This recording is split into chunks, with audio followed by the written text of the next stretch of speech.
Green Onion, the first story. Once upon a time, there lived a kind-hearted and diligent farmer. He was all alone. His parents died when he was young, and he was not married yet. He worked hard in the farm by himself. Whenever his neighbors asked for help, this kind and gentle farmer was always willing to lend them a hand. One day, he was gathering firewood in the woods when he heard a cry for help. Chirp! Chirp! Help! Looking around, he found a little sparrow struggling to break free from the claws of a big raven. The farmer threw a stone and chased the raven away. The raven let go of the sparrow and flew away. The raven looked back and cried loudly, Caw, caw! You'll pay for this! Then the sparrow also flew away, only to come back shortly with a small bottle in its beak. He gently dropped the bottle on the farmer's hand and said, This water bottle contains spirits. It can make old people young and small things big. Humans are not really allowed to have them. The bottle gave off a wonderful scent, and the farmer thought, This is just perfume. Maybe it's really for women to grow younger and more beautiful. What good would it do to a person like me? The farmer picked up some firewood and headed back home. A few years later, the kind farmer married a young woman from the neighboring village.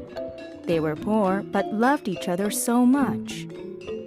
One day, while her husband was out working in the field, the farmer's wife cleaned the house, and she noticed the small bottle covered with cobwebs hanging from the rafter.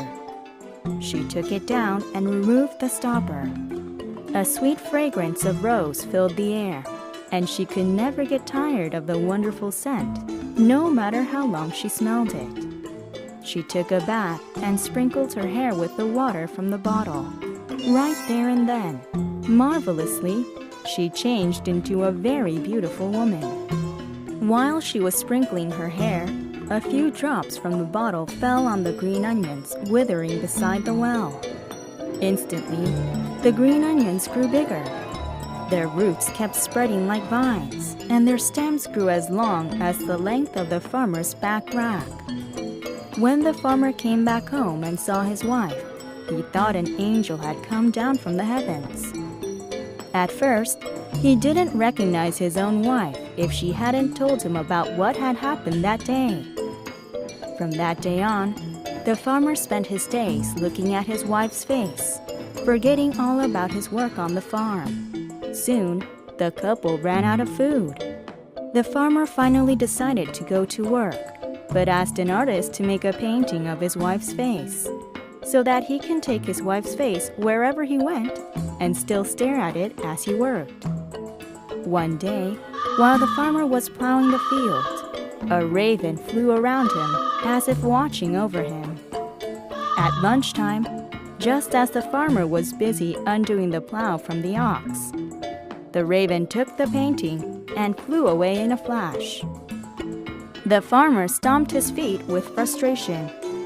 The raven flew to the palace and dropped the painting there. The soldiers picked up the painting and brought it to the king. The king saw the painting and was completely charmed by the woman's beauty.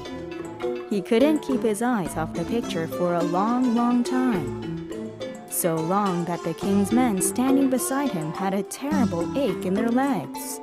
But they were too afraid of the king to say anything about it. The king finally said, There are many beautiful women in the palace, but none more beautiful than the one in the picture. Heavens must have sent the raven to show me this woman. The king then ordered his men to look for the woman in the painting and bring her to him. He promised to give a prize to whoever could find her. The king's men ordered the soldiers to go deep into the mountains and the sea, and never to miss the alleys and the caves in the countryside.